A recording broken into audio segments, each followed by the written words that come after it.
Video ini menceritakan perjalanan Khalifah Umar bin Khattab radhiyallahu anhu. Di awal cerita, tepatnya di usianya yang ke-60 tahun, Khalifah Umar bin Khattab radhiyallahu anhu melaksanakan ibadah haji bersama seluruh rakyatnya. Ketika sedang tawaf, beliau lalu berdoa, "Ya Allah, berikanlah aku harta di dunia ini tidak terlalu banyak dan tidak terlalu sedikit, sehingga aku tidak melampaui batas, dan juga tidak melupakan tanggung jawabku. Jumlah yang kecil tapi sedikit, lebih baik daripada besar, tapi menyebabkan lupa kepadamu. Ya Allah, umurku bertambah, dan telah banyak hilang kekuatanku. Panggillah aku ketika aku bisa memenuhi tanggung jawabku, tanpa meninggalkan salah satu pun." Umar radhiyallahu anhu kemudian berkhutbah di Padang Arafah. Di antara isi khutbahnya, beliau mengatakan bahwa untuk menjadi seorang yang beriman, tidak dapat dengan hanya berpikir dan berharap saja, tetapi juga dengan tindakan yang nyata. Selain itu beliau juga menegaskan bahwa semua pemimpin harus membantu rakyatnya, bukan justru menindas mereka. Menurutnya, dia lebih baik mengganti gubernur sesering mungkin, daripada mempertahankan gubernur yang tidak berpihak kepada rakyatnya. Selanjutnya Khalifah Umar bin Khattab melakukan perjalanan ke Madinah. Di sebuah lembah bernama Menjanan, beliau kemudian berhenti dan menangis. Lalu salah satu pengawalnya bertanya, "Mengapa engkau menangis wahai Amirul Mukminin?" Umar lalu menceritakan kilas balik dirinya 6 tahun sebelum diutusnya Nabi Shallallahu Alaihi Wasallam. Semasa muda, beliau adalah penggembala unta milik ayahnya bernama Khattab. Menurutnya ayahnya adalah orang yang kasar dan keras, tak jarang ayahnya memukuli beliau jika malas. Beberapa saat kemudian sekelompok dari Bani Khuza'ah menghampiri dan meminta air untuk kuda-kuda mereka. Umar pemuda yang bijak, dia akan memberikan airnya, setelah dia selesai menggunakannya. Selain itu, Umar juga pemuda yang taat dan pekerja keras. Dia selalu membantu bibinya menyiapkan dan membawakan mereka kayu bakar. Bibinya lalu memberikan kurma dan kismis sebagai upah untuk Umar. Setelah semua itu selesai dikerjakannya, Umar bin Khattab kemudian pulang. Setibanya di rumah, Khattab ayahnya memarahinya karena pulang terlalu cepat, dan meninggalkan unta-untanya di lembah Menjanan. Umar lalu berkata kepada ayahnya, kalau unta-untanya akan aman di sana, dan tidak akan ada yang berani mencurinya. Namun ayahnya Umar tetap saja tidak percaya pada anaknya. Dia lalu meminta Umar untuk segera kembali ke lembah Menjanan. Umar lalu meminta izin berdagang, seperti kebanyakan penduduk Mekah saat itu yang merupakan mata pencaharian mereka. Tapi ayahnya menolak, dengan alasan dari beberapa anak Khattab, hanya Umarlah yang mengerti soal unta, dan cekatan dalam mengurusinya, lantas siapa yang akan mengurusi unta-untanya kalau bukan Umar? Umar pun kembali ke lembah Menjanan. Umar dikenal sebagai pemuda yang bermoral, berwawasan luas, dan pemikirannya berbeda dari orang-orang Mekah kebanyakan. Walaupun saat itu belum masuk Islam, tetapi perilakunya sudah mencerminkan sebagai orang yang berakhlak baik, terpandang, detail, adil dan bijaksana. Dia paling senang membaca syair.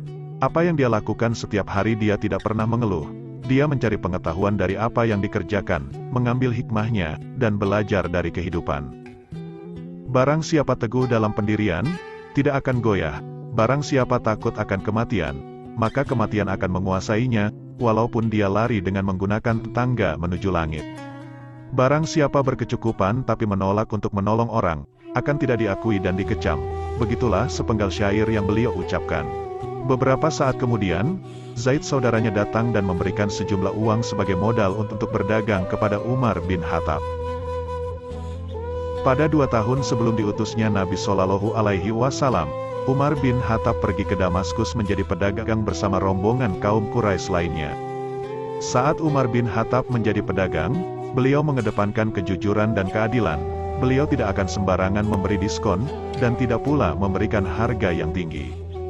Kalau memang itu harganya, dia akan menjualnya dengan harga segitu. Sungguh adil dan bijaksana beliau. Umar bin Khattab bersama kerabatnya lalu berjalan-jalan melihat kota perdagangan Damaskus. Cerita kemudian beralih ke Safwan bin Umayyah. Dia selalu menunjukkan sikap dermawan dan sombong kepada para wanita-wanita cantik, meskipun harus memberikan harga barang jualan milik ayahnya dengan harga yang sangat murah khusus untuk para wanita. Tak lama kemudian dua orang dari Quraizah berselisih terkait jual beli yang dilatar belakangi kecurangan. Di depan Har, ayah Abu Sufyan, mereka saling membela diri. Har kemudian memberikan pembayaran ganti rugi kepada kedua orang tersebut untuk menyelesaikan masalah mereka. Dia tidak ingin kaumnya yang ia pimpin di Mekah dipersalahkan akibat tidak bisa mendamaikan mereka.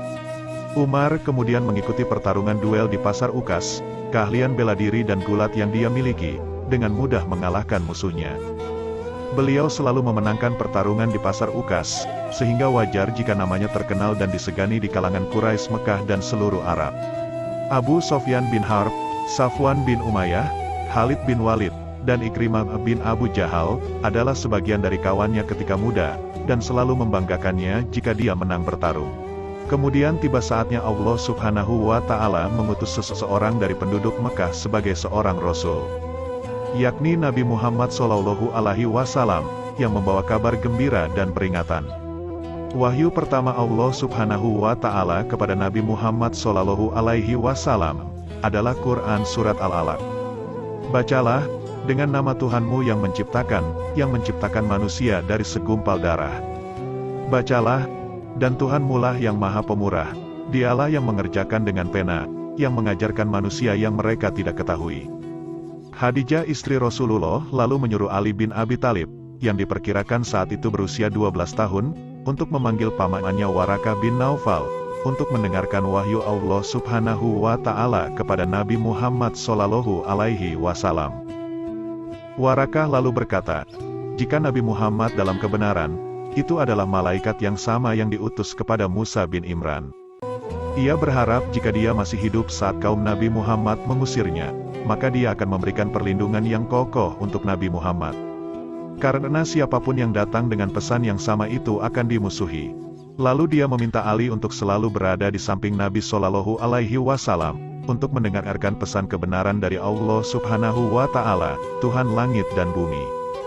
Setelah itu, turun wahyu Allah Subhanahu wa Ta'ala yang kedua, yaitu Quran Surat Al-Mudatsir, sekaligus menutup alur cerita film di episode pertama ini. Semoga cerita film Umar bin Khattab ini memberi manfaat dan menambah kecintaan kita kepada Nabi SAW dan para sahabat beliau. Selanjutnya, nantikan alur ceritanya episode kedua. Wassalamualaikum warahmatullahi wabarakatuh.